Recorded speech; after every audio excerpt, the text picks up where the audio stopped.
जय हिंद दोस्तों, स्वागत है आप सभी का करंट अफेयर टुडे मैगजीन की क्लास में। दोस्तों, आज की क्लास में हम फिर से एक टॉपिक लेकर आए हैं, इतिहास, कला एवं संस्कृति। इतिहास, कला एवं संस्कृति का टॉपिक लेकर आया है, जिसमें हम बाली यात्रा, प्राचीन व्यापारिक संबंधों का उत्सव, इसको हम कर चुके हैं। और आज का हमारा टॉपिक है काशी तमिल संगम। काशी तमिल संगम, काशी तमिल संगम के बारे में देखेंगे। ये रहा आज का हमारा टॉपिक। ये चर्चा में क्यों है, इस टॉपिक को हम देखने वाले हैं। तो चलिए शुरू करते हैं आज का टॉपिक। चर्चा में क्यों रहा हाल ही में, तो चर्चा में क्यों, तो हाल ही में प्रधानमंत्री ने वाराणसी के महीने भर चलने वाले काशी तमिल संगम का उद्घाटन किया है। किसने किया है? प्रधानमंत्री जी ने किया है, इसलिए चर्चा में आया है।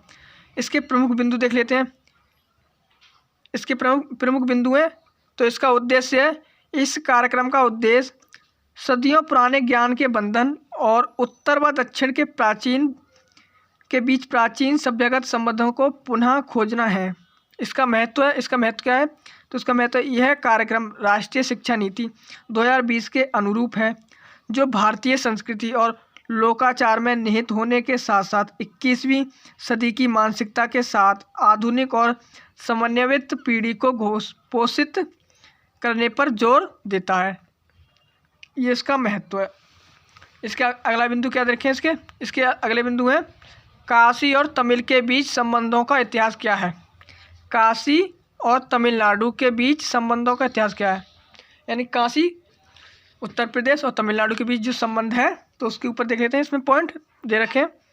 ज्ञान के दो केंद्रों के बीच प्राचीन संबंध जीवन के कई क्षेत्रों में स्पष्ट है। जैसे तमिलनाडु में कई परिवार ने अपने बच्चों के नामकरण के लिए कैलाशनाथ और काशीनाथ के नामों को अपनाया, जैसे कि काशी और उत्तर प्रदेश में रहने वाले अपनाते हैं। अगला है, पांड्य वंश के राजा अथिवीर राम पांड्यन ने काशी की तीर्थयात्रा के बाद तमिलनाडु के तेनकाशी में एक शिव मंदिर समर्पित किया, जिसके पूर्वजों ने शिवकाशी की स्थापना की थी। उन्होंने तमिलनाडु काव्य छंदों के स्कंद पुराण का काशी कंदम लिखा। तमिलनाडु की थूथुकुडी जिले के श्री बैकुंठम के संत कुमार गुरुपार ने काशी की सल्तनत के साथ बातचीत की और केदारनाथ एवं विश्वेश्वर लिंगम के अभिषेक के लिए एक स्थान प्राप्त किया। उन्होंने काशी पर कविताओं की व्याकरणित रचना काशी कलम्बम लिखी थी।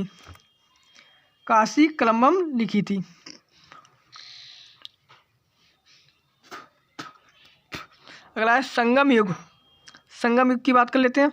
तो दक्षिण भारत कृष्णा एवं तुंगभद्रा नदी के दक्षिण में स्थित क्षेत्र में लगभग 300 ईसा पूर्व से 300 ईस्वी के बीच की अवधि को संगम काल के नाम से जाना जाता है।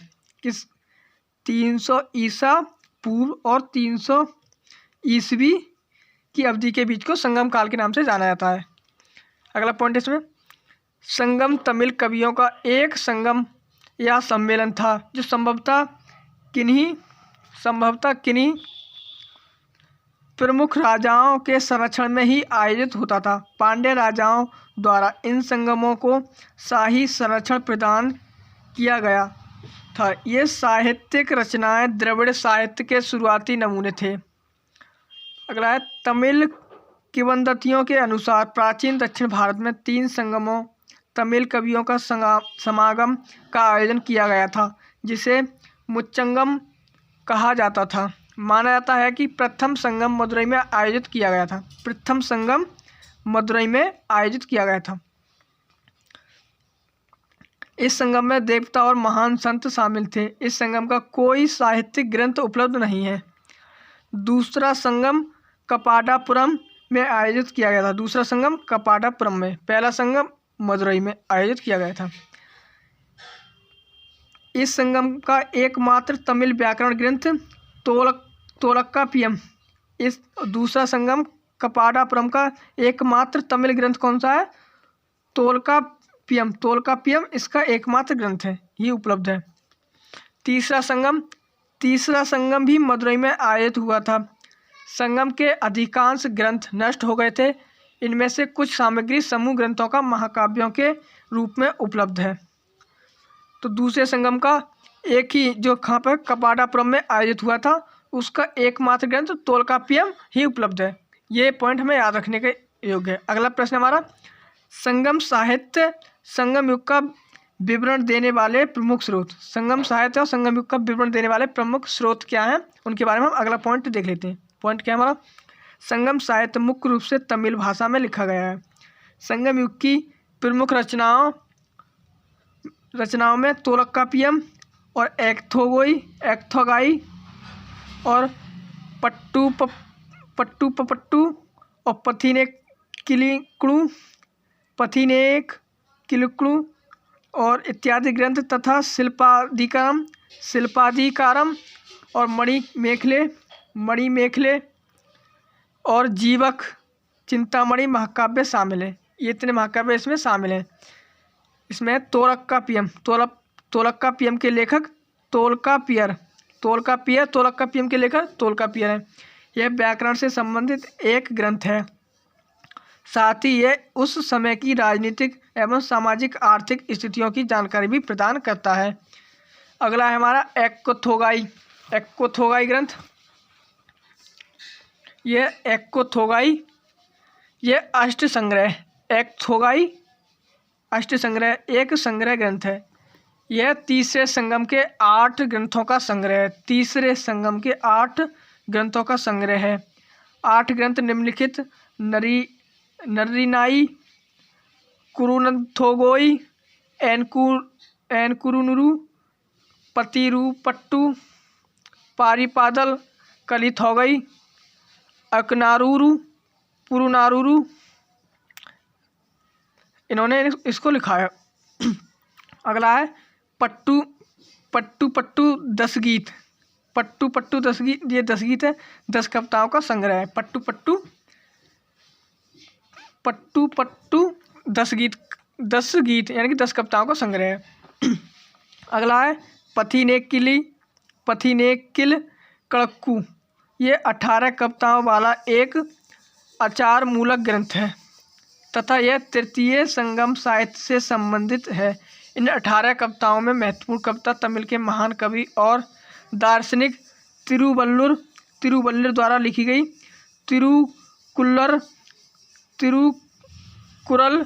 तिरुकुलर। इसे तमिल साहित्य का बाइबल अथवा पंचम वेद भी कहा जाता है। तिरुकुलर यह तमिल साहित्य का बाइबल है। तिरुकुरल और ये पंचवेद भी कहा जाता है। अगला है शिल्पाधिकारम। ये इलांगो आदिगल द्वारा और मणिमेखले सीथाले सथनार द्वारा लिखे गए महाकाव्य हैं। इन महाकाव्यों द्वारा तत्कालीन संगम समाज और राजनीतिक के विषय में अच्छी जानकारी प्राप्त होती है। अगला है पांड्य शासक। पांड्यों ने मदुरई से शासन किया। पांड्य राज भारतीय प्रायद्वीप के सुदूर दक्षिण और दक्षिणी पूर्वी भाग में था। कोरकई इनका प्रमुख बंदरगाह था जो बंगाल की खाड़ी के साथ थामिराबरानी के संगम के पास स्थित है। थामिराबरानी संगम के पास स्थित है। अगला पॉइंट हमारा, उन्होंने तमिल संगमों का संरक्षण किया और संगम कविताओं के संकलन की सुविधा प्रदान की। शासकों ने एक नियमित सेना बनाए रखी। संगम साहित्य के अनुसार पांड्य राज धनी और समृद्ध था। पांड्यों का पहला उल्लेख मेगास्थनीज ने किया है। उन्होंने इस राज्य को मोतियों के लिए प्रसिद्ध बताया था। अगला प्रश्न, सती जाति मूर्ति पूजा आम थी। विधवाओं के साथ बुरा व्यवहार किया जाता था। उन्होंने यज्ञ के वैदिक धर्म को अपनाया और ब्राह्मण पुजारियों को संरक्षण दिया।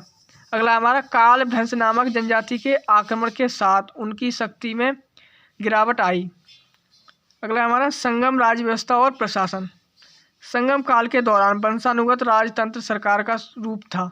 संगम युग के प्रत्येक राजवंश के पास शाही प्रतीक था, जैसे चोलों के लिए बाघ, पांड्यों के लिए मछली और चेरों के लिए धनुष। अगला है, राजा की शक्ति पर 5 परिषदों का नियंत्रण था, जिन्हें 5 महासभाओं के नाम से जाना जाता था, जिसमें मंत्री अमेचार, पुरोहित पुरोहितार, दूत दूतार, सेनापति सेनापतियार, गुप्तचर ओरार शामिल थे। अगला पॉइंट है इसमें, राज्य की आय का मुख्य स्रोत भूमि राजस्व था, जबकि विदेशी व्यापार पर सीमा शुल्क भी लगाया गया था। युद्ध में लूटी गई संपत्ति को भी राजकोषीय आय माना जाता था। डकैती और तस्करी को रोकने के लिए सड़कों और राजमार्गों की उचित व्यवस्था को बनाए रखा गया था।